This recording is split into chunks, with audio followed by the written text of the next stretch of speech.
Masinsinan at puspusang preparasyon ng pagpapatupad ng batas sa Bicol para sa selebrasyon ng Peña Francia Festival, siniguro ni Police Brigadier General Andre Perez Dizon.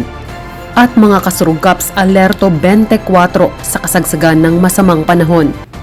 At mga pamamaraan laban sa krimen ng pulis sa Rehiyon 5, mas pinaigting, komunidad at iba't ibang sektor sa Bicol nakiisa sa selebrasyon ng National Crime Prevention Week. Naritong muli ang isa na namang pagpapakita ng transparent service ng ating nag-iisang Game Changer General. Ito ang ika-38 linggo ng Weekline.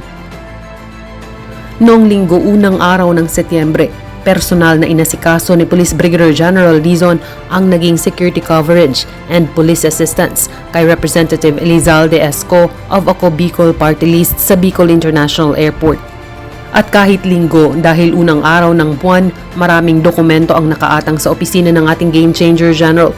Kaya naman pinagtuunang pansin niya rin ang mga administratibong gawain sa araw na ito.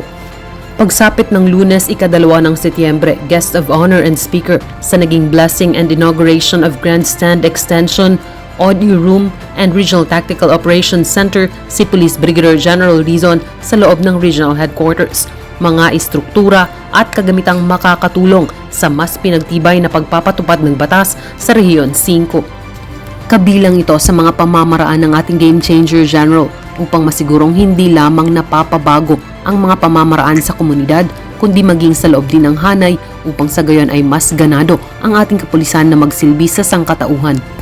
Pinangunahan din ng ating Game Changer General ang naging wreath-laying ceremony para sa selebrasyon ng 159th birth anniversary ni Brigadier General Simeon A. Ola na ginanap sa Brigadier General Simeon A. Ola Shrine sa loob ng Pro 5 Headquarters. Bahagi din ng ating Game Changer General sa ginanap na kick-off ceremony ng 30th National Crime Prevention Week kung saan panauhing pandangal at tagapagsalita si Honorable Rimel Faith B. Torre, ang KKDAT Regional President sa Multipurpose Building ng nabanggit na headquarters. At sa kabila ng maraming kaganapan sa araw na ito, hindi pa rin kinalimutan ni Police Brigadier General Dizon ang magsagawa ng motorcycle patrol na kalimitang ginagawa sa lungsod ng Legazpi at munisipyo ng Daraga sa Albay. Noong Martes, ika-3 ng Setyembre, maagang bicycle patrol ang handog ng ating Game Changer General. Sinundan ito ng pagiging Guest of Honor and Speaker niya sa ginanap na opening ceremony of the Retooled Community Support Program Training 2nd Batch for calendar year 2024 sa Pro 5 Multipurpose Building, Camp Brigadier General Simeon A. Ola, Legazpi City. Binigyang pugay din ni Police Brigadier General Dizon ang pagbisita sa kanyang tanggapan ni Director Nolan V. Banda, ang officer in charge ng Basic Sector Coordinating and Advocacy Service ng National Anti-Poverty Commission. Ito ay kaugnay ng mga kailangang koordinasyon ng naturang opisina sa pulis sa Rehiyon 5. At muling nagsagawa ng motorcycle patrol ang ating Game Changer General kinahapunan. Ika-4 ng Setyembre, Merkoles, maagang naghanda ang ating Game Changer General para sa security coverage and police assistance kay Attorney Benjamin Benhur Abalos Jr., Secretary of Interior and Local Government sa ginanap na distribution of food packs para sa mga apektadong barangays ng Naga City. Naroon ang ating mga kapulisan upang umalalay sa naging pamamarang ito ng gobyerno at ng nabanggit na ahensya upang makatulong sa mga nangangailangan dahil sa sama ng panahon. Virtually present din si Police Brigadier General Dizon sa naging executive briefing and core group orientation on ISO 9001-2015 Quality Management System sa Pro 5 Conference Room. Pinagtuunan din ng pansin ng ating Game Changer General ang mga administratibong gawain sa araw na ito. Pagkatapos ay sinundan ito ng pagpapatrolya sa pamamaraang motorcycle patrol.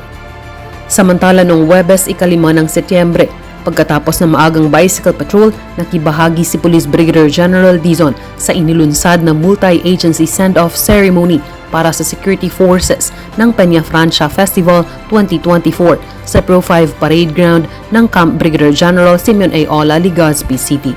Masinsinan ang naging preparasyon ng lahat para sa selebrasyong ito na tinatayang aabot sa mahigit 1 milyong katao ang dadagsa sa iba't ibang lugar ng Bicol dahil sa pagdiriwang na ito.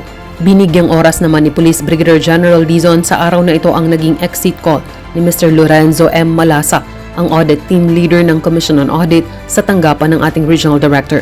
Pagkatapos ay guest of honor and speaker ang ating Game Changer General sa naging closing ceremony sa ginanap na 3-day Basic Cyber Investigation Seminar sa loob ng Campo Ola.